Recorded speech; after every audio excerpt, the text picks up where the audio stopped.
자, 지금부터는 이제 근무 규율을 살펴보도록 하겠습니다. 근무 규율. 자, 여기 보시면 이제 행정윤리, 공직윤리 이런 부분이 이제 나와 있어요. 공무원으로서 지켜야 될 것들이 꽤 많이 있지 않겠습니까? 그죠?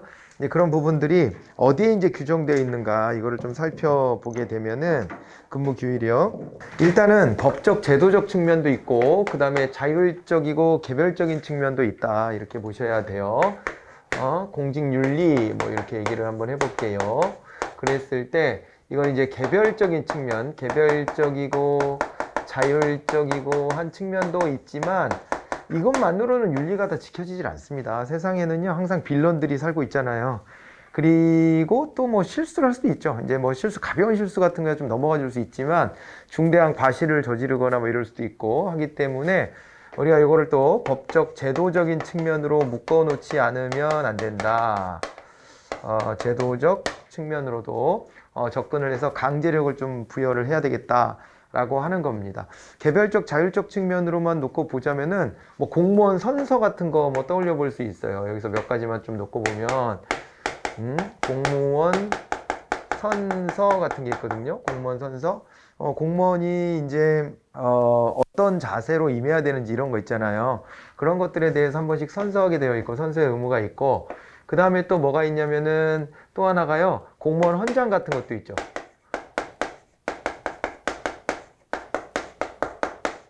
공무원 헌장. 공무원 헌장 같은 경우도 옛날 윤리헌장이라고 했던 것을 그냥 공무원 헌장으로 이제 간략하게 이름도 바꾸고 뭐 그랬는데 여기도 뭐 선언적인 거예요. 공무원은 이래야 된다라고 하는 것에 대한 선언들이 들어가 있고 그 다음에 또 뭐가 있냐면요. 공무원 행동강령이라고 하는 게 있어요. 공무원 행동강령. 얘는 근데 사실은 행동강령 얘는 어떻게 보면 여기에 살짝 걸쳐.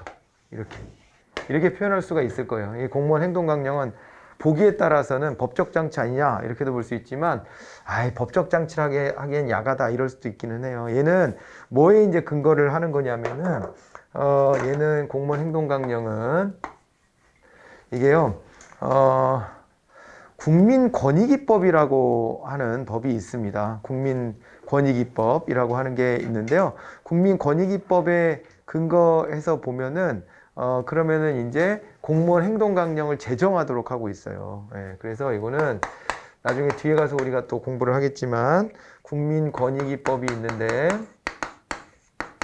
부패방지 및 이거요. 부패방지 및 국민권익위원회 설치 및 운영에 관한 법률이라고 있어요. 예, 풀네임으로 보면. 근데 이제 그 법을 줄여서 이제 부패방지 국민권익위법 이렇게도 부르고요. 하는데 아무튼 요 법에 보면 요 법상으로 공무원 행동강령을 제정해라라고 돼 있어요.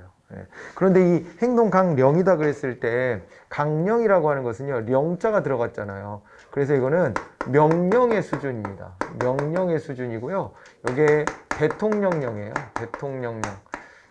대통령령으로 정해져 있고요. 각 조직으로 가면은 부령 차원으로도 이제 개별적인 것들이 좀 정해지고 이렇게 하는데 이게 이제 대통령령이다 그렇게 하면은 이거 가지고서는 강제적인 규율로는 요게 이제 성격 규정을 하기가 좀 어렵습니다. 왜 그러냐면은 이게 국민의 기본권을 제한하거나 의무를 부과하거나 하려면 반드시 법률로 하게 돼 있거든요.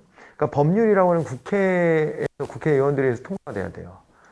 그 레벨이 되지 않으면 함부로 형사처벌 같은 거 못하게 돼 있습니다.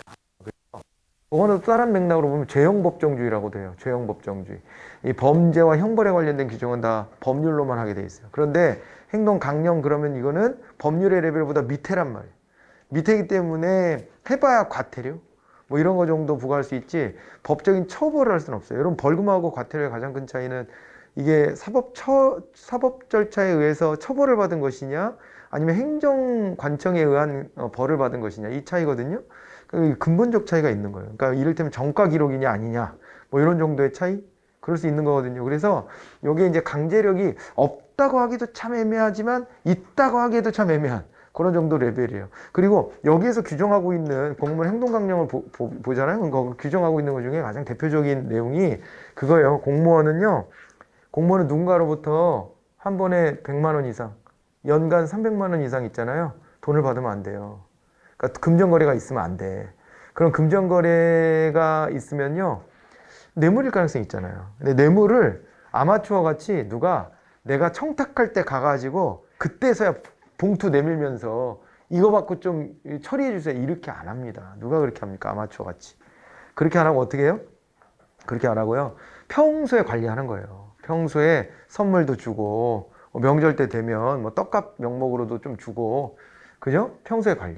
평소에 좀 그 개인적으로 힘들어하는 일이 있는 것 같으면 그때도 뭐 좀 지원 좀 해주고, 그렇게 하다가 자기 아쉬운 일이 있으면 그때는 돈거래 안 합니다. 안 하고, 나 이런 일이 있는데 좀 도와줄 수 있냐. 그랬을 때 인지상정이라고 이게 내가 받아먹은 게 있지. 우리의 받아먹었다라는 것보다도 이제 우리의 관계가 있지. 이렇게 생각하겠죠.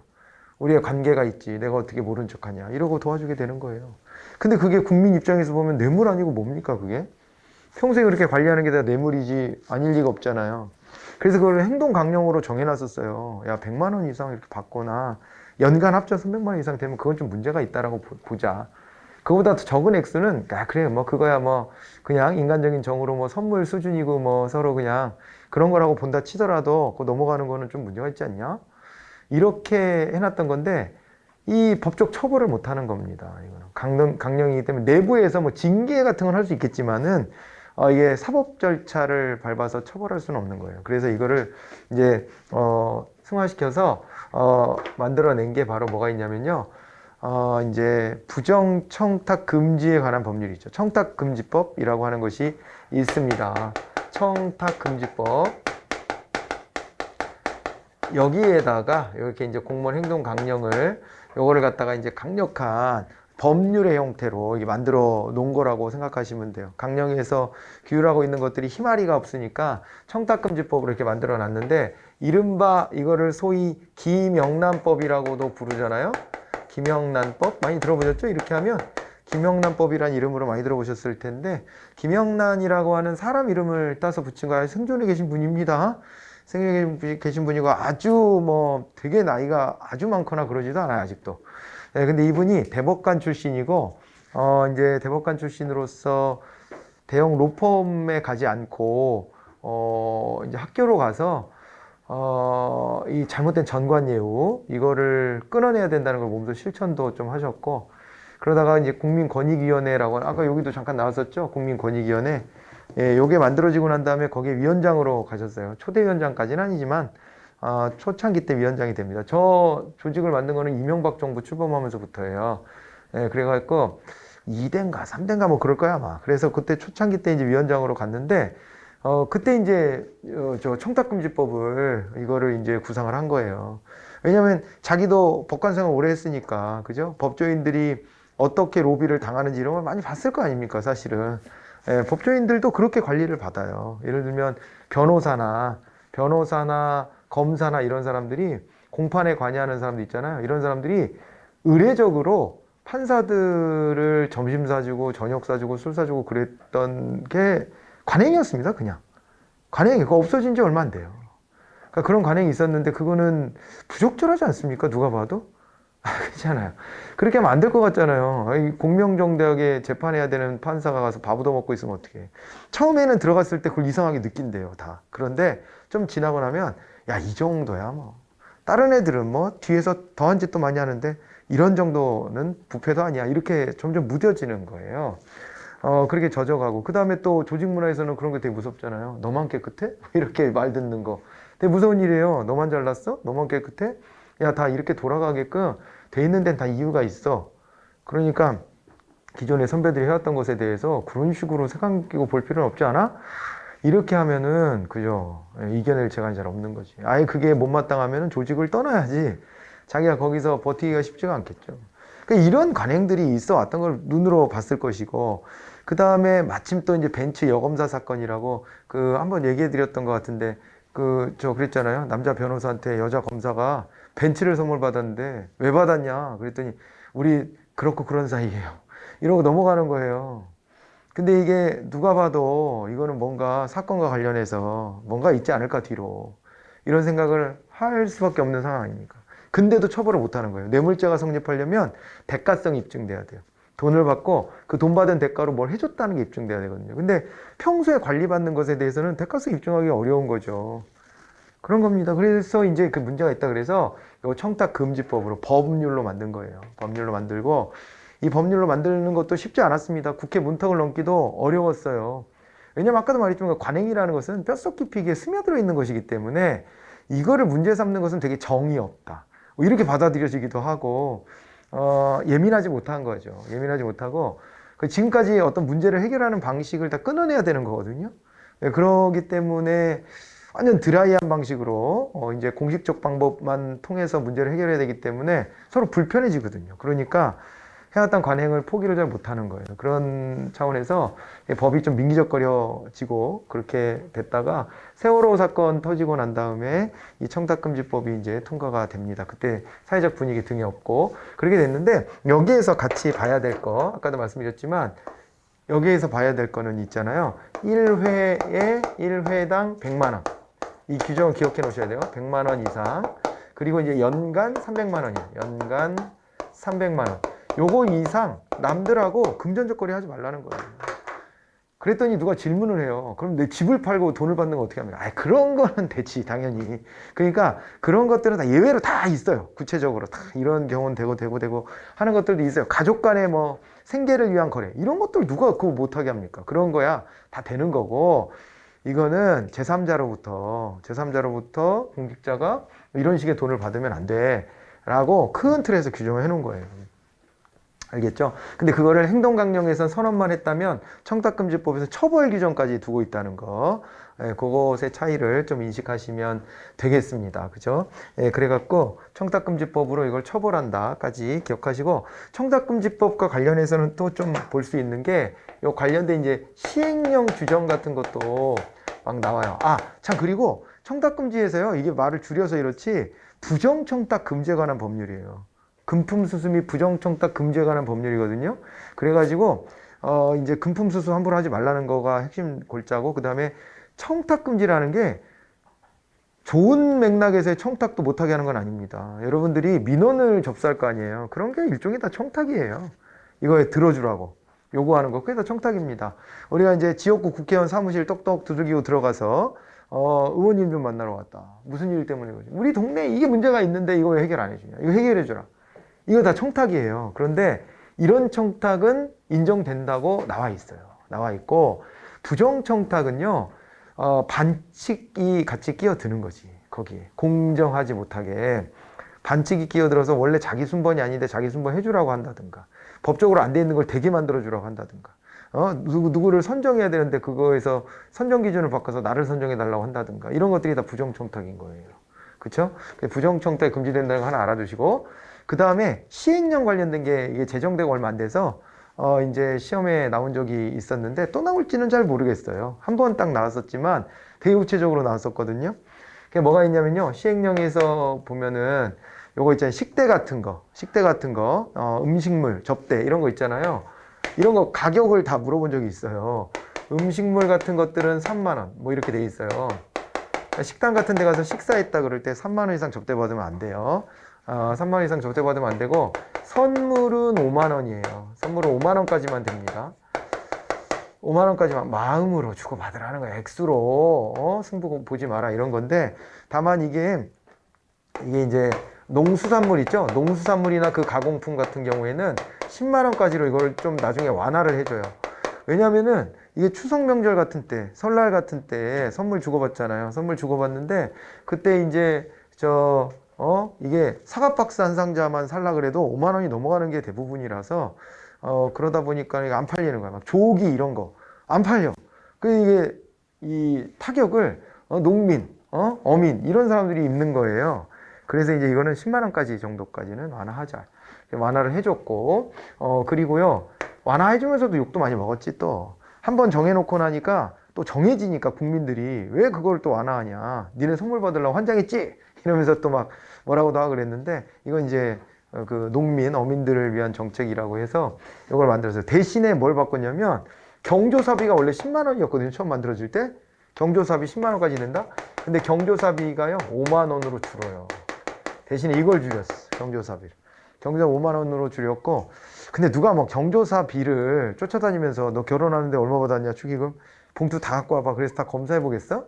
그러지 않죠. 그러지 않으니까 찾아내긴 어려운데, 경조사비가 문제가 되는 경우는요, 고위공직자의 자녀가 결혼하거나, 이럴 때 이제 많은 경우가 가죠.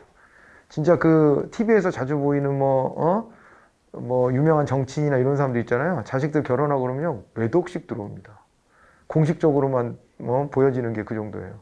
그러니까 그런 것들이 문제가 되는 거지. 여러분들 스스로 결혼할 때, 그럴 때 아직 힘도 없고 뭐 이럴 때잖아요. 젊을 때 결혼할 거니까 대부분은. 그러면은 거기에서 경조사비 오고 가는 거를 뭐 누가 그렇게 신경 쓰겠습니까? 근데 문제를 삼으면 삼아죠, 이제. 그게 문제야, 항상. 누군가가 문제를 삼기 시작하면 문제가 되는 거예요. 일부러 저걸 다 찾아다니지는 않겠지만. 자, 그래서 이 경조사비 5만 원으로 줄어져 있다는 것을 한번 참고하시고, 결혼하실 때도 참고하시고, 그 다음에, 그런데 이게 있잖아요. 화환 같은 거 있죠, 화환. 그리고 또, 경사만 있는 게 아니라 조사도 있는 거잖아요. 뭐, 장례를 치르거나 이런 거 할 때 조화 같은 것도 왔다 갔다 할 텐데, 요거는 10만 원까지로 또, 이렇게 허용을 해주고 있습니다. 5만 원 밑에 화환 조화는 없으니까. 그러니까 이제 화환 조화 이런 것들은 10만 원까지는 가능하게끔 이렇게 하고 있고, 그리고 뭐 이 정도 봐두시면은 될 것 같고요.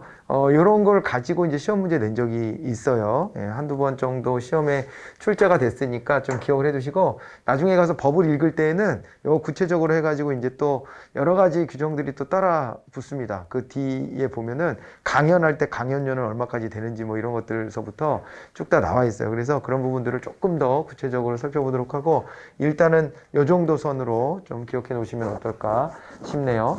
자, 이제 청탁금지법 관련된 걸 먼저 봤어요. 그 공무원 행동강령하고 연결해서 말씀드리느라고 그렇게 했고, 그 다음에 이제 법적 제도적 장치에서 더 좀 유력하게 좀 시험에 더 많이 출제되는 것들을 좀 봐야 될 텐데요. 가장 많이 출제되는 것까지는 아니지만 그래도 우리 이제 국가공무원법상의 13대 의무 꼭 봐두셔야 돼요. 국가공무원법상의 13대 의무가 있습니다. 이거를요, 잘 외우고 있는지를 면접 때 물어보진 않을 텐데, 그런데 면접 같은 데서도 활용도는 있을 거예요, 아마. 그죠? 헌법 제7조에 따르면, 이제 공무원은 국민에 대한 봉사자다, 이런 규정이 있고, 그 다음에 그런 기준에 근거하여, 국가공무원법에 보면 13대 의무가 규정이 되어 있어요. 공무원이 어떻게 해야 국민에 대한 봉사자로서 잘할 수 있을까를 생각해 보면 의무 규정들이 쭉 따라 나오는 거거든요. 그래서 그냥 말하다가 뭐 공무원으로서 어떻게 해야 된다고 생각하냐 그러면 뭐 국가공무원법상의 13대 의무에 보면 이런 게 있는데 이런 것들을 잘 활용해야 된다고 생각하면 이런 정도 얘기해 주면은 나쁘진 않겠죠. 그죠? 자, 이제 그런 차원에서도 이거를 좀 눈여겨 봐두세요. 근데 이게 어떻게 돼 있냐면 구조가요. 국가공무원 13대 의무는 일단요, 기본적인 의무가 있어요. 기본적인 의무로서 성실의 의무가 있습니다. 성실의 의무가 있어요. 성실의 의무. 공무원은 성실해야 된다라고 하는 거예요. 성실해야 된다. 당연히 국민의 권리를 지켜내야 될 존재이기 때문에 성실하게 임해야 된다라고 하는 것을 깔아놨고요. 그 다음에 이제 추가되는 게 뭐냐면은, 추가되는 게 두 가지 맥락이 있는데요. 하나는 이제 직무상의 의무가 있어요. 직무상의 의무가 있고, 또 다른 한 가지는요, 이건 신분상의 의무가 있습니다. 신분상의 의무. 자, 이렇게 나눠지는데, 직무상의 의무다 그러면은 내가 일 처리함에 있어서 공명정대하게 일 처리를 해야 되는 거예요. 그리고 또 위에서 지시 명령 받은 거 그대로 잘 이행해야 되고, 그 다음에 또 직장 이탈해서도 안 되고, 이런 것들이 있잖아요. 그런 게 나옵니다. 그러니까 뭐 예를 들면 직장 이탈 금지의 의무라든가, 친절 공정의 의무라든가, 아니면은 또 이제 종교 중립의 의무라든가, 아니면 또 명령 복종의 의무라든가, 이런 것들이 대표적으로 직무상의 의무로 소개가 되는 것들입니다. 아시겠죠? 그런 것들이 있고요. 신분상의 의무는 공무원이기 때문에 지켜야 될 것들이 있어요. 품위 유지의 의무 같은 게 있습니다. 공무원은요, 어디가 책 잡힐 만한 행동들을 함부로 하고 다니면 안 돼요. 그래서 그런 이제 신분상의 의무도 필요하고요. 또 신분상의 의무, 정치 행위를 해서는 안 됩니다. 정치 행위에서도 안 되고, 단체 행동, 집단 행동 있죠. 그런 걸 해서도 안 된다. 이렇게 또 봐두셔야 될 거예요. 그런 것들하고 또 청렴의 의무 같은 것도 빼놓을 수 없죠. 그죠? 이런 것들을 포함해서 보시면 돼요. 그래서 우리 이제 교재에 보면 410페이지의 그 표로 거기다가 다 집어 넣어놨어요. 직무상의 한번 볼까요? 법령 준수해라. 복종의 의무, 직장 이탈해서는 안 된다. 친절 공정해라. 종교 중립해라. 그리고 영리 업무. 이것도 안 되겠죠? 그러니까 업무 처리를 하는데 자기 영리를 추구하는 방향으로 나가거나 이래서는 안 된다는 거예요. 그런 게 나와 있고, 신분상의 의무에는 이제 말씀드렸던 비밀엄수, 청렴, 품위유지, 정춘동 금지, 집단행위 금지 이런 것들이 있는데 그 의아한 게 하나 있을 거예요. 영예 수령 금지 이런 게 있어요. 영예를 수령하면 안 된다, 공무원은. 그게 무슨 말이야? 상 받지 말라는 얘기잖아, 이게. 상 받으면 안 돼, 그런 얘기. 근데 뭐 상을 주잖아. 주는데 받지 말라는 건 무슨 얘기지? 그럴 텐데요. 외국으로부터 받지 말라는 얘기입니다. 외국으로부터. 그러니까 외국한테 상 받을 때는 허락받고 받아라 이런 거예요. 우리 정부가 모르는 상황에서 내가 외국 정부로부터 상을 받는다는 것은 이건 스파이일 가능성이 높지. 그렇지 않아요? 거의 스파이 수준이지 그러면. 그래서 국위 선양을 하고 양국의 우호 증진을 기여한 이유로 상을 받게 된다면은, 그러면은 이제 그때는 우리도 알고 정부에서 그런 상은 받아도 되겠다 할 때 받을 수 있는 거지, 외국으로부터 상을 받는 건 이상한 상황인 거예요. 그죠? 잘못하면. 그래서 그런 게 이제 규제가 되어 있다. 이렇게 이제 보시면 되겠습니다. 아셨죠?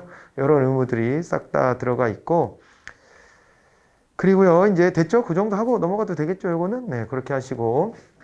근데 이거 위반으로도요, 분명 뭐 징계나 이런 것들을 충분히 다 받아요. 그래서 품위유지 같은 건 되게 애매한 규정이잖아요. 어떻게 해야지 품위유지가 되냐 이런 건데, 예전에 술 먹고 꼬장 부렸다가 그 파면됐던 사람도 있다고 한번 말씀드렸나? 예, 그 뭐 교육부 공무원 중에 그런 사람 있었다 그랬잖아요. 예. 그래 교육부 공무원인데 술 먹고 민중은 개돼지다 그런 얘기 했다가 그 사람이 마침 하는 일이 중고등학교 그 교육과정, 교과과정 짜는 거였어요. 그런데 야, 이 사람이 그런 마인드로 애들 교과과정을 짠다는 게 말이 안 되지 않냐. 그게 국민 여론이 되게 안 좋아졌고 그랬는데, 사실 따지고 보면 기자들 앞에서 술 먹고 꼬장 부린 거거든요. 그냥 술 먹고 술주정한 거예요. 술주정한 건데 그 이제 품위 걸을 게 없어. 사실은 어떤 행위 액션을 한 건 아니잖아요. 그러니까 걸을 게 없으니까 뭐로 걸었냐면은 이 품위유지 의무로 걸었어요. 징계는 해야 되겠고, 이게 뭐 언론에서 터져버려 가지고 이게 사안이 커져버렸으니까, 공직사회는 그럴 땐 되게 냉정해요. 어제까지는 동지인 줄 알았는데, 동료인 줄 알았는데, 갑자기 나를 꼬리 자르게 하고, 나를 희생양 삼아서 자기네들 살으려고 그러고서. 조직의 논리라는 게 항상 그렇죠, 뭐. 그래가지고, 품위 유지를 못했다. 이거 뭐라도 찾아야 되는 거예요. 근데 그 중에 따져보니까 술 먹고 주장한 건 품위 유지가 안 된 거잖아. 근데 품위 유지 안 됐다고 파면까지 해버린 거예요. 파면까지. 물론 나중에 이 사람은 행정소송까지 가가지고 살아 돌아왔지만 이제 옛날에 승승장구하던 그런 거는 기대하기 어렵지, 이제. 그리고 이제 징계 수위를 낮추는 거지 징계를 안 받고 넘어가는 것도 아니고. 이제 그렇게는 되겠지만은 어쨌거나 그래도 살아 돌아가긴 하더라고요. 명예회복도 하고 싶었겠죠. 술주정 한번 잘못했다가 파면이 돼버린 거죠. 전 국민적으로 이름도 다 알려지고. 그렇게 돼버린 건데, 뭐냐면 아무튼 제가 이 얘기를 꺼낸 이유는, 야, 이런 품위 유지를 못했다고 파면도 하는구나. 그러니까 일단은 파면 결정이 났었으니까. 심지어 소청 심사까지 받았는데도, 파면은 정당히 이렇게까지 했다니까요. 그거를 법원에서 야, 그건 과하다 이렇게 해준 거지. 그러니까 이게, 그 정도로 이 13대 의무도 굉장히 엄격하게 지켜지는 거구나. 이렇게 생각하고 보시면 될 것 같고요. 자, 그 다음에 이제 공직자 윤리법으로 한번 가보도록 하죠. 이게 더 시험에서는 많이 나와요. 이 중에서 시험 제일 많이 나오는 건 공직자 윤리법. 그리고요, 이게 재미난 게 있어요. 이 공직자라고 하는 기준 있잖아요. 공직자라고 하는 기준 자체가 요게요, 법마다 규정하기에 따라 다 달라요. 공직자가 누구냐. 그리고 공공기관. 이런 거 써놓고도 공공기관이 어디까지냐. 이건 법마다 다 다릅니다. 가령 있잖아요. 여기 공직자율법에서의 공직자다 그렇게 하면 여기 있는 공직자는 기본적으로 공무원은 당연히 다 들어가고요. 공무원 들어가고 그 다음에 이제 공기업 임원 같은 사람도 있잖아요. 공사, 공단 같은데 공공기관 여기서 말하는 공공기관은 이제 어디냐면은 우리 왜 공공기관 운영에 관한 법률이라 그래가지고 왜 기재부 장관이 지정하는 데 있잖아요. 공사, 공단 같은데 그런 데들의 임원 정도면은 공직자윤리법에 이제 저촉될 수 있어요. 알겠죠? 뭐 그런 정도로 봐두시는데 청탁금지법은 되게 넓어요. 청탁금지법에서는 어디가 포함되냐면 이제 공무원도 들어가고 공공기관 임직원도 들어갈 수 있고요. 공공기관. 여기 공무원은 또 국가직, 지방직 다 포함이에요. 그리고 이제 공공기관의 임직원이라든가 아니면은요, 여기는 이제 학교법인 같은 데 있잖아요. 학교법인 같은 데도 들어가고요. 그 다음에 심지어 또 어디로 들어가냐면은 언론사 있죠. 언론사의 임직원까지도 다 포함됩니다. 여기가 대상이. 굉장히 넓어요, 저기는. 아니, 공공기관에 언론사가 들어가는 게 맞나? 언론사는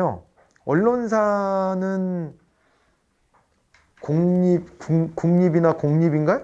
그런 데도 있긴 있어요. 있긴 있는데, 그런데 드물죠. 그 KBS나 뭐, EBS 같은 데는 공영방송이라고 하잖아요. 공영방송이라고 그러고, MBC도 살짝 그렇게 말하긴 하는데, MBC는, 이게 좀 성격이 좀 뒤섞여 있어요. 뒤섞여 있지만, 결국에는 이게 이제, 뭐 어떻게 보면은 이게 추천위원회 사장 같은 사람도 이제 추천위원회가 있고 뭐 이렇게 해서 공모 방식으로 하고 이런 것들은 이제 있기도 하고 그래서 공영의 성격도 약간 끼워 넣기도 하고 이렇게는 돼 있지만은 살짝 애매하고 SBS 같은 데서부터는 다 민간인이잖아요. 그냥 다 민간인 거예요.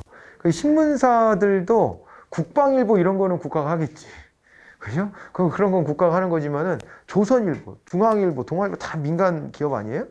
그런데 민간 기업에 있는 사람들인데 청탁받지 마라. 금품 수수하지 마라. 이래버린 거예요. 그러니까 여기까지 넣는 것도 되게 논란이었어요. 언론사도 들어가야 되냐 이런 건데 여러분 그 부당거래라는 영화는 보신 적 있나요? 부당거래라는 영화를 보면은 거기에서 막 그 경찰하고 검사하고 아주 지랄병을 해. 거기 보면. 부패한 경찰, 검사, 뭐, 난리도 아닙니다. 지네 사건 그거 어떻게 실적 세우고 뭐 하려고도 막 난리치고 허위로 막 사건도 만들고 별짓 다 하거든요. 별짓 다 하는데 영화가 이제 그렇게 불편하게 만드는 영화지, 그냥. 그런데 끝에 가서요, 다 어떻게 되거든요? 다 어떻게 되는데 법적으로 처벌을 받든 뭐 스스로 목숨을 끊든 다 그렇게 갔는데 그런데 끝까지 살아남는 건 기자야, 기자. 거기서 기자만 살아남아요. 기자도 같이 결탁했었거든. 그런데 기자만 살아남아. 그래서 우리 사회에서 이 언론사가 갖는 어떤 지위, 뭐 이런 것들을 고려해 봤을 때 여기에 집어넣어야 되겠다 해가지고 집어넣어 버린 거예요. 됐죠? 네. 그래서 청탁금지법에 이런 것까지 싹 다 포함이 되는 거. 그런 것들로 놓고 봤을 때 공공기관이라고 하는 범주도 법마다 다르게 규정하고 그 안에 공직자의 범위도 다르게 규정할 수 있다. 그거는 하나 떠올려 보시고. 여기 이제 공직자 율법 아예 공직자란 말을 썼는데요. 이제 공무원하고 국가공무원, 지방공무원하고 그 다음에 이제 국가가 정한 공공기관에 이제 임원이나 이런 사람들 정도를 이제 포괄한다라고 보시면 될 텐데, 뭐, 이 공직자윤리법에서 규정하고 있는 게 크게 이제 어떤 것들이 있는지를 봐두셔야 돼요. 여기서 이제 규정하고 있는 게 시험에서 자주 나온다고 그랬습니다. 먼저는요, 이해 충돌을 방지해라 이렇게 나와요. 이해 충돌을 방지해라. 이게 무슨 얘기냐면, 공공의 이익과 나의 사적 이익이 부딪히는 상황을 만들지 말라는 거예요. 그게 연루되지 않게 하라는 겁니다. 그런데 이거는요, 또 쏙 빠져나와가지고 지금은요, 이해충돌 방지법이 이해충돌에 대한 방지법이 따로 만들어지기까지 했어요. 요게 따로 별도로. 얘는요, 또 누구랑도 비교하냐면 청탁금지법하고도 비교를 해요. 청탁금지법은요, 제3자가 나한테 돈을 들고 오거나 부정한 청탁을 하는 것을 막아라 이런 거잖아요. 그래서 막을 때 또 어떻게 해야 되는 줄 알아요? 누군가가 나한테 부정한 청탁을 하면 한 번은 경고해야 돼요. 경고해야 됩니다. 이러시면 안 됩니다. 이거 법에 저촉되고요. 한 번 더 하시면은 제가 이거 고발할 수밖에 없어요. 이렇게 해가지고 얘기를 해주고 그럼에도 또 한 번 또 그런다. 그러면 고발해야 돼요. 반드시. 예. 그렇게 하기에 의무화되어 있습니다. 이제 그런 것인데 이해충돌방지법은요. 스스로의 문제예요. 스스로의 문제. 내가 공무를 하다가 알게 된 정보, 남들은 모르는 정보, 향후의 계획 이런 걸 바탕으로 대표적인 게 땅 투기. 땅 투기가 오래 터졌잖아요. 잘 된 일이에요. 너무 잘 된 일. 옛날부터 이거는요. 구조적으로 계속 있었던 일이에요. 계속 있었던 일인데 그게 더 이상은 우리 국민들이 용납할 수 없는 정도의 이 의식 수준의 개선이 있는 거예요. 이제 개선이 여기까지 와서 여기서 빵 터진 거고 이걸 계기로 사적인 부동산 투기도 좀 영향을 받았으면 좋겠죠. 이것이 불로소득 자체를 또 우리가 다 나쁘다고 할 수는 없지만은 그렇게 말하기에는 또 좀 과격하다 이럴지도 모르지만은 그런데 이것은 누군가에게 피해를 입히는 불로소득이거든요. 분명히 부동산 가격을 올리면은 청년들 그리고 서민들 이런 사람들을 다 죽이는 일이에요. 이 일각의 사람들이 이런 짓을 하는 것을 부도덕하다는 것을 크게 인식하지 못하고 막 서로 뛰어들어서 하겠다 하고 심지어 언론도 막 부추기잖아요. 뭐 영끌 뭐 이런 말까지 만들어내고 그런 식으로 하는데 그건 좋은 방향은 아닙니다. 어쨌거나 그걸 뭐 법적으로 다 처벌하는 건 아니지만은 바람직한 방향은 아니기 때문에 공직사회에서부터 그건 바꿔나가야 되는 것이고 그런 맥락에서 그게 올해 와서 터진 거예요. 터진 겁니다. 예전에 해왔던 걸 누가 몰라요. 다 알고 있지. 다 알고 있는데 그거 자체가 터지면서 이제 경각심이 생겼다? 뭐 이렇게 볼 수 있는데 그런 걸 계기를 가지고 얘도 이해충돌 방지법도요. 이게 오랫동안 아까 청탁금지법도 오랫동안 국회에서 국회 문턱 못 넘어 얘는 더 그런 거예요. 얘는 더 그래왔던 건데 이것도 이제 국회 문턱을 넘어버렸어요. 이해충돌 방지법도. 그렇게 됐고요. 그게 원래는 공직자윤리법에서 두루뭉술하게 그냥 규정돼 있었어요. 구체적인 처벌 규정까지는 안 넣고 이해충돌 방지에 노력해라 이런 정도만 넣어놨었던 건데 별도 법으로 이렇게 승화시켜서 만들어냈고 그리고요 또 그 다음에 뭐가 있냐면 공직자윤리법에서 이런 부분도 이제 보셔야 돼요. 더 구체적인 것들로 이제 갑니다. 뭐가 있냐면 이게 재산이 있으면요 재산에 대해서 이제 등록하고요 그 다음에요 공개해야 돼요. 공개 의무가 있어요. 이 부분은 기본적으로는 처음 공부하실 때는 이렇게 해두셔야 돼요. 등록은 4급 이상이에요. 4급 이상. 4급 이상 공무원은 재산 등록을 해야 돼요. 그리고 여기에 준해서 군인이라든가 뭐 경찰이라든가 뭐 판사라든가 뭐 법관들 있잖아요. 이런 사람들이라든가 다 규정이 다 되어 있습니다. 다 되어 있고 한데 재산 등록은 4급 이상이기는 하고요. 공개 의무는 1급 이상이에요. 1급 이상이면 공개하게 되어 있습니다. 1급 이상이면. 그런데 요 4급 이상이다라고 했지만은 있잖아요. 대민 업무 종사자들이 있어요. 대민 업무. 대민 업무 종사자들은 7급 이상이에요. 7급 이상. 대민 업무는요, 뭐 허가내주고 준공해주고 뭐 이런 사람들 있잖아요. 식품 뭐 위생 관리하고 뭐 이런 거. 이런 게 대민 업무라고 그냥 지칭이 돼요. 그래서 그런 업무 하는 사람은 7급 이상이에요. 또 누가 있냐면 감사원 직원. 이런 사람들, 누구를 감찰하고 이런 데 있잖아요. 그리고 세무공무원. 이런 사람 다 7급 이상이에요. 아시겠죠? 그쪽 분야는 7급 이상. 여러분 세무직 나 준비한다. 그럼 여기에 없겠구나. 참. 지금. 행정학 공부를 안 하지, 이제. 없을 텐데, 세무직 나 공무원 하겠습니다. 그런 사람 7급만 돼도, 이제 이 재산 등록 의무자가 돼. 매년 재산 등록을 해야 돼요. 네, 해야 됩니다. 그렇게 되고, 그 다음에요. 최근에 있잖아요. 부동산 관련된 이슈 때문에 국토교통부 있죠?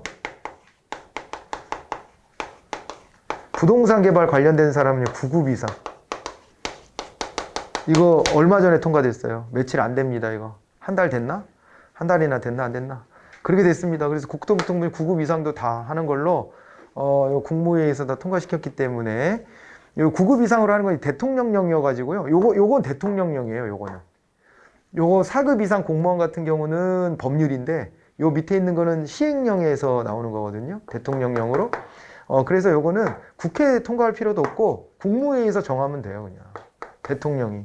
그래갖고 정했어요. 국토교통부 9급 이상 다 공개는 아니고 등록해놔. 이렇게 하는 거예요. 내부 정보 빼돌려서 개발 이익을 취할 수 있기 때문에 그런 부분에 대해 가지고 국민들의 요구에 부응한다는 차원에서 저렇게까지 했어요. 그래서 여기 있는 직원들은 되게 불편해하죠. 불편해하죠. 아니 무슨 9급이면 이제 공직 시작한 사람이 뭘 한다고 이렇게까지 하냐. 괜히 지금 있었던 문제를 정치적으로 덮으려고 괜히 우리들 붙잡고 늘어지는 거 아니냐.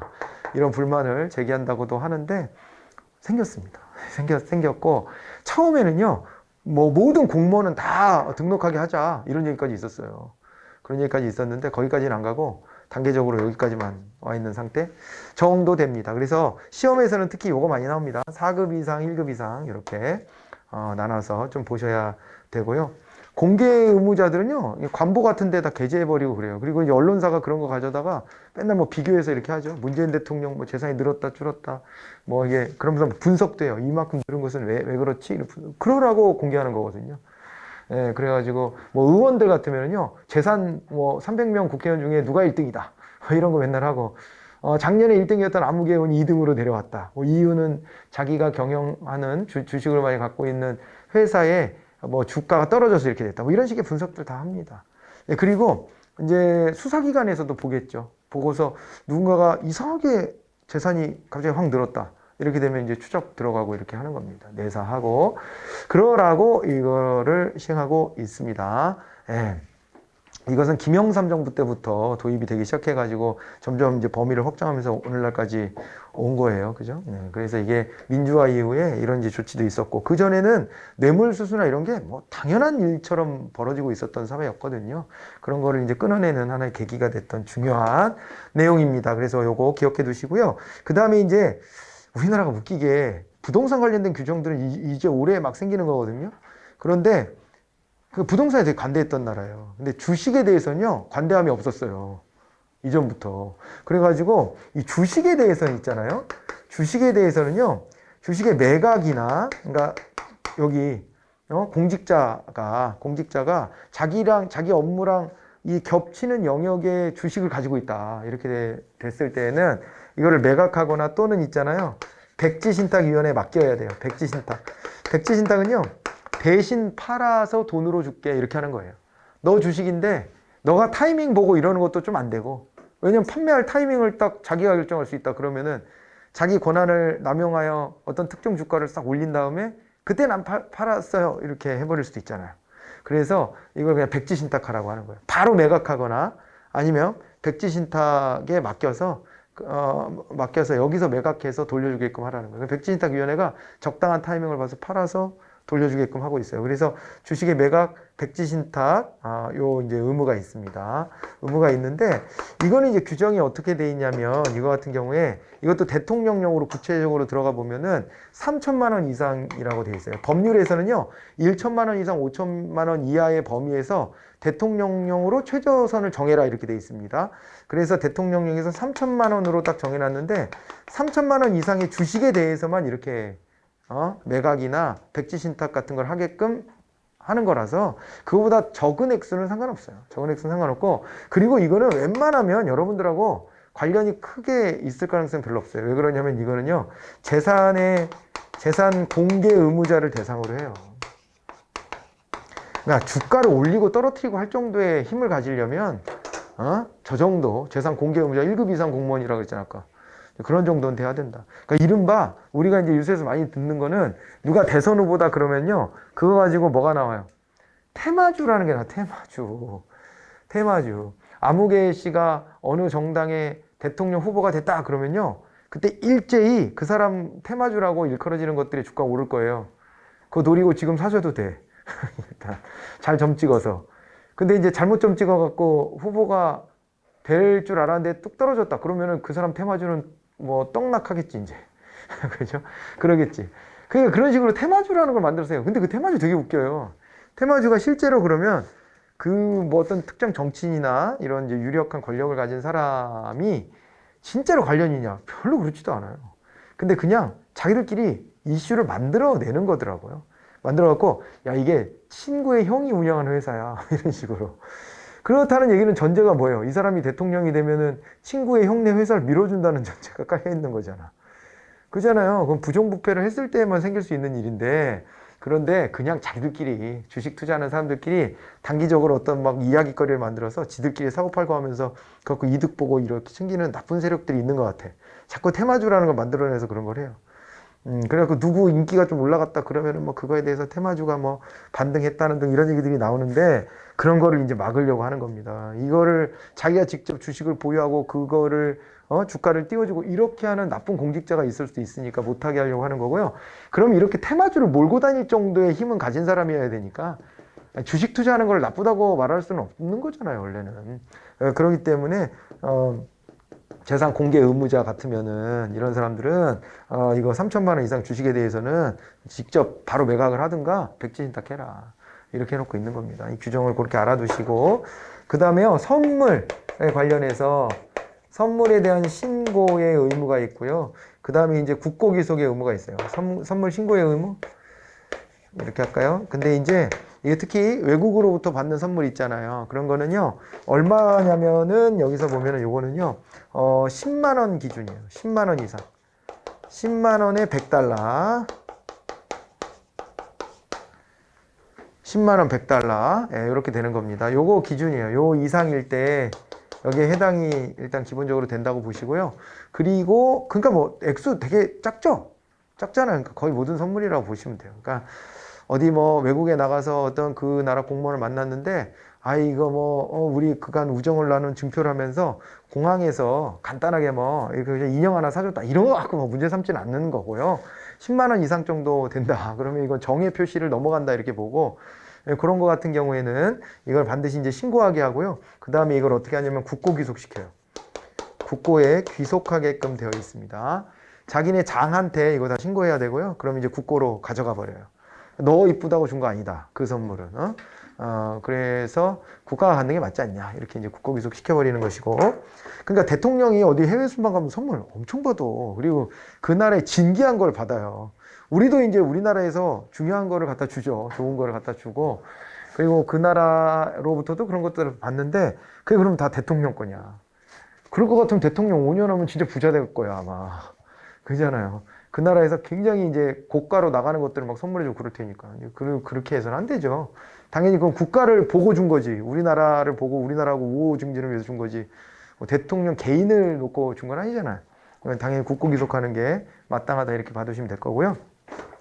그 다음에 또 하나가요. 취업 제한이에요. 취업에 대한 제한이 있습니다.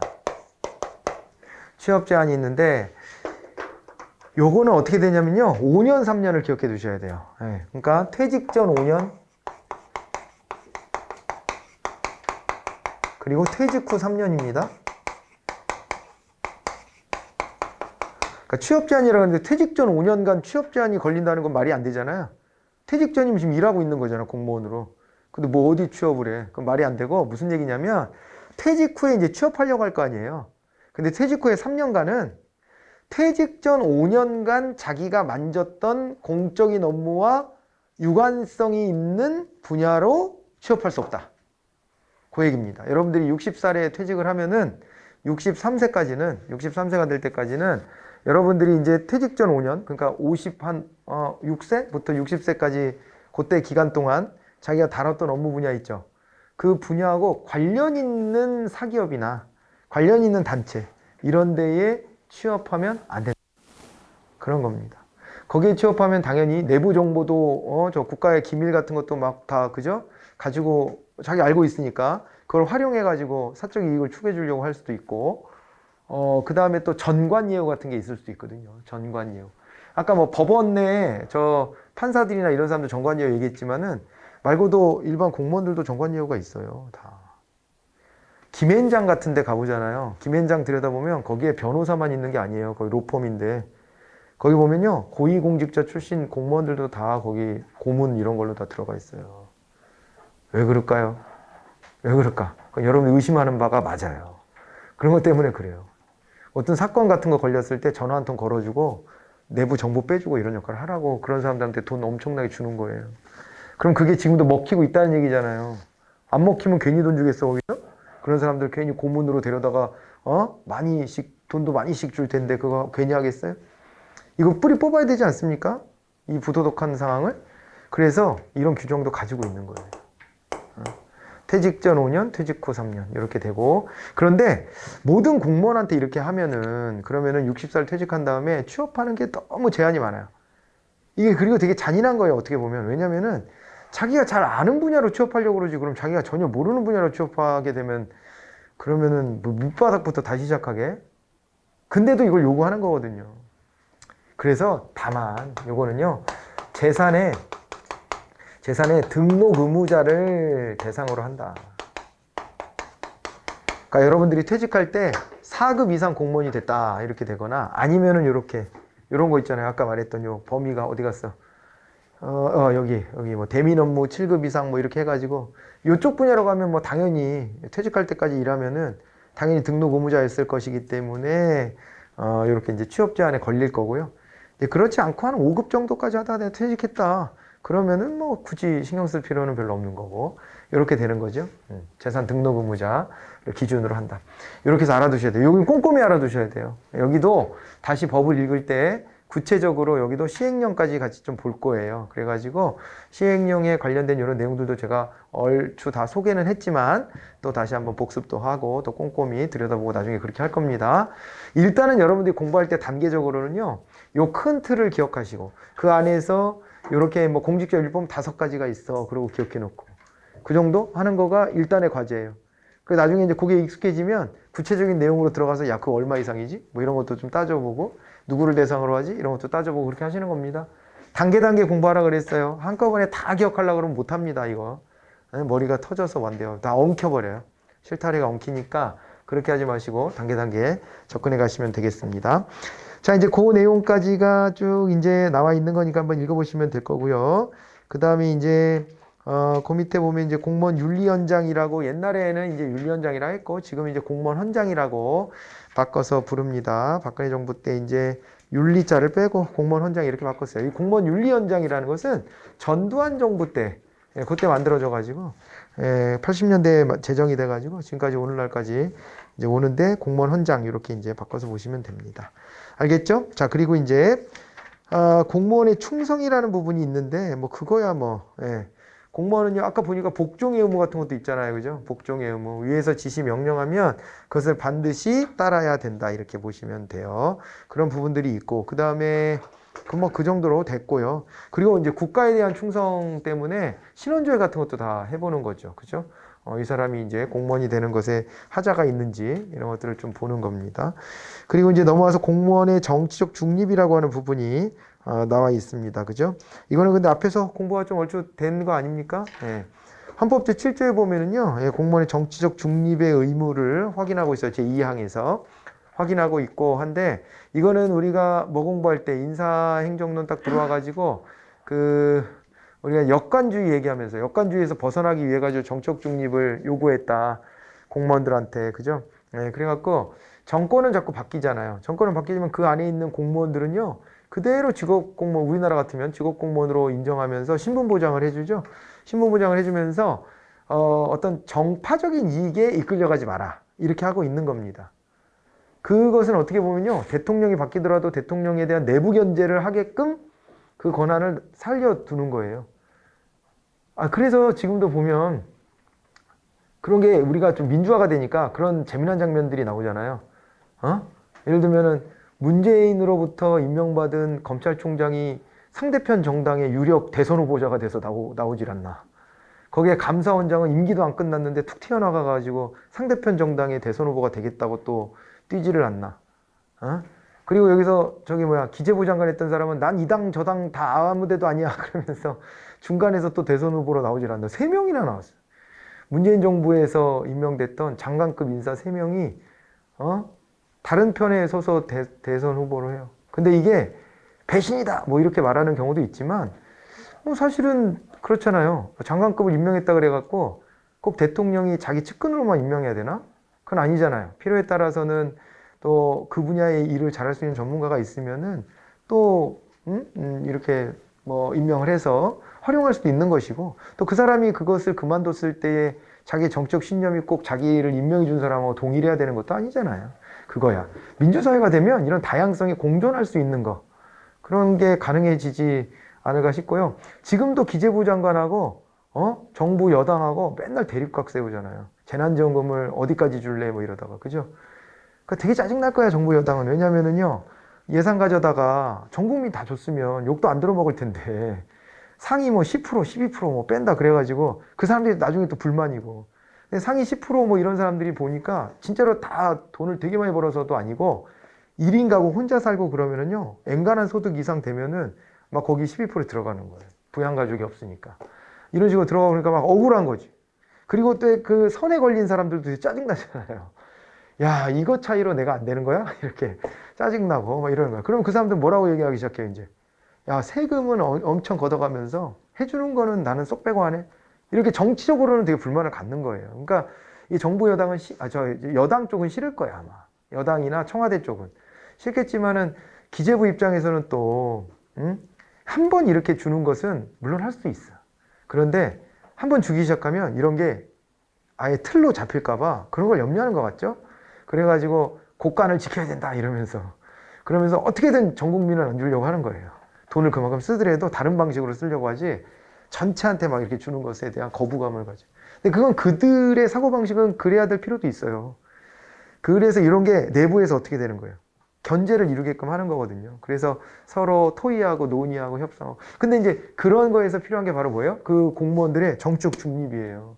그러니까 어떤 정파적인 이익을 고려하지 않고 자기네가 세운 원칙을 자기네는 자기네 원칙으로 주장하는 거고. 그럼 다른 세력들도 있으니까 다른 세력은 자기네 원칙으로 또 얘기할 거고. 그러면서 그 상황에 맞춰갖고 서로 절충해서 어떤 결론이 내려지는 거? 이게 내부 견제잖아요. 그러라고 하는 게, 그래서 궁극에는 국민 전체 이익을 돌봐주도록 하라는 게 정치적 중립의 이 취지다. 이렇게 생각하시면 됩니다. 다시 한번 그 정도 말씀드리고요. 다만 여기서 또 시험에서 이런 게 나왔어요. 거기 의미에서요. 동그라미 2번 있잖아요. 이거 보시면은요. 그러면은 공무원은 무조건 정치적인 견해가 없어야 되냐. 그 얘기가 아닙니다. 절대. 그 얘기가 아니에요. 심지어 유럽에서도 정적 중립이라고 하는 개념은 있을 거 아닙니까? 유럽의 선진국들은요. 그런데 공무원들이 정당 가입하는 걸 허용해줘요. 반대로 우리나라는요. 정당 가입 돼요? 안 돼요? 안 됩니다. 지금 만약에 정당 가입돼 있다 그러면은 탈당하셔야 돼요. 공무원 되기 전에. 탈당하셔야 돼. 시험 보는 것까지 문제는 없고요. 뭐 그런 거는 문제 없고 합격하고 이런 것까지 문제 없지만 공무원이 실제로 될 때는 어떤 정당 소속이나 하면 안 돼. 우리는 되게 엄격하게 적용하는 거예요. 왜냐하면 옛날에 독재 정권 때 어떻게 했을까? 이 선거 같은 게 있으면은 이 공무원들을 다 동원해가지고 당시에 이제 여당을 지원하게끔 했단 말이에요. 옛날에는. 그래서 이제 그런 거에 깜짝 우리가 놀랬던 경험이 있기 때문에 아예 정당 가입 자체를 못하게 합니다. 우리는. 그런데 유럽에서는 그 정도는 아니에요. 개인 차원에서 정당 활동하는 거예요. 그게 뭐 어떠냐 이거예요. 한 사람이 시민인데 또. 근데 그거를 공직에서 자기가 공직을 수행함에 있어서 어떤 정파의 이익을 반영해 주는 것은 안 된다. 이렇게 하는 정적 중립이거든요. 근데 우리는 그보다는 더 엄격해요. 또 한편으로 보면 그렇게 되어 있고요. 대신에 신분 보장해 주는 겁니다. 그러니까 방어할 수 있는 논리가 있어야 되잖아요. 윗사람이 정파적인 이익을 막 요구했어. 그런데 그걸 안 들어줘. 그러면은 나중에 가서요, 어떻게 할 수 있어요? 그거에 이제 마음 상해가지고 빈정상해서 이 사람을요, 내쫓아버리거나 이럴 수도 있잖아요. 근데 그런 걸 못하게 해줘야 되죠? 그래야지, 그래야지 저 두려워하지 않고 정치적 중립을 지키지. 그래가지고 이제 보장해주는 게 바로 신분 보장이다. 이렇게 보시면 됩니다. 우리나라 같으면 아예 직업공무원제까지 해버리기 때문에 이것이 굉장히 강도가 세고, 그 다음에 이제 정년제도를 따르죠. 그런데 다만 뭐 군인이나 경찰 같으면은 그 계급 정년 같은 걸 하기도 해요. 연령 정년 말고 계급 정년.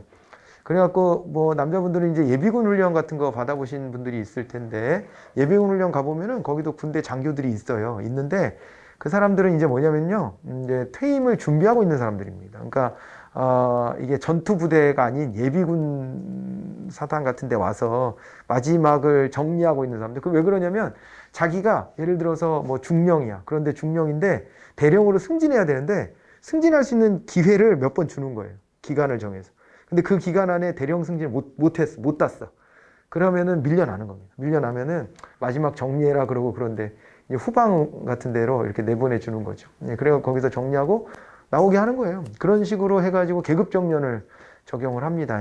그런 경우들이 있고, 그런데 이제 뭐 우리 그 일반 행정직 공무원 같은 경우에는 그냥 뭐 연령 정년을 그대로 적용을 해서 60세 이렇게 보장을 해주고 있기도 합니다. 자, 그렇게 되고요. 거기에 보면은요, 직위 해제하고 대기 명령 같은 게 나와 있을 거예요. 나머지야 뭐 그냥 이거는 일반 기업처럼 필요하면 명예퇴직이나 조기퇴직 같은 거 시킬 수도 있다 그런 얘기고 밑에 보면 직위해제나 대기명령 같은 게 나와 있는데 얘네들은 좀 보셔야 돼요. 이거는 징계 아닌 징계 같은 너 정도 수준이에요.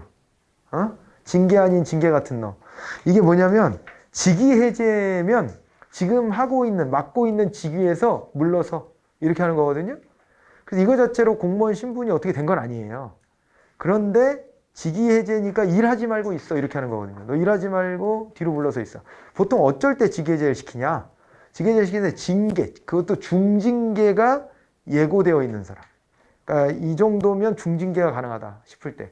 아니면은 경찰, 검찰 수사를 받거나 형사재판에 회부가 됐어. 이러면은 너 이 일 하지 마. 이렇게 하는 거예요. 그렇게 해놓는 거고, 또 어떨 때 하냐면은 우리 왜 고위공무원단 제도 공부할 때 거기서 고위공무원단 같은 경우에는 이제 적격심사 후보가 되는 경우가 있죠. 이게 후보라고 해야 되나? 적격심사 대상자. 그러니까 이거는 고위공무원으로 됐다가 고위공직자로 들어갔다가 너 능력이 딸리는 것 같아. 그러고서 너 자를지도 몰라. 이러고 다시 심사받게 하는 거잖아요. 근데 그 과정에서는 직위해제를 시킵니다. 그럴 때 하는 거예요. 이 직위해제가. 그 뉴스에서 통상 비위 혐의가 있는 사람을 갖다 직위해제했다. 이런 기사가 나오잖아요. 그러면은 이제 그 밑에 댓글이 잘했다. 저런 놈들은 그냥 잘라버려야 돼. 잘했네. 이런 식의 댓글인데 그거는 직위해제가 뭔지 잘 모르고 하는 댓글이잖아요.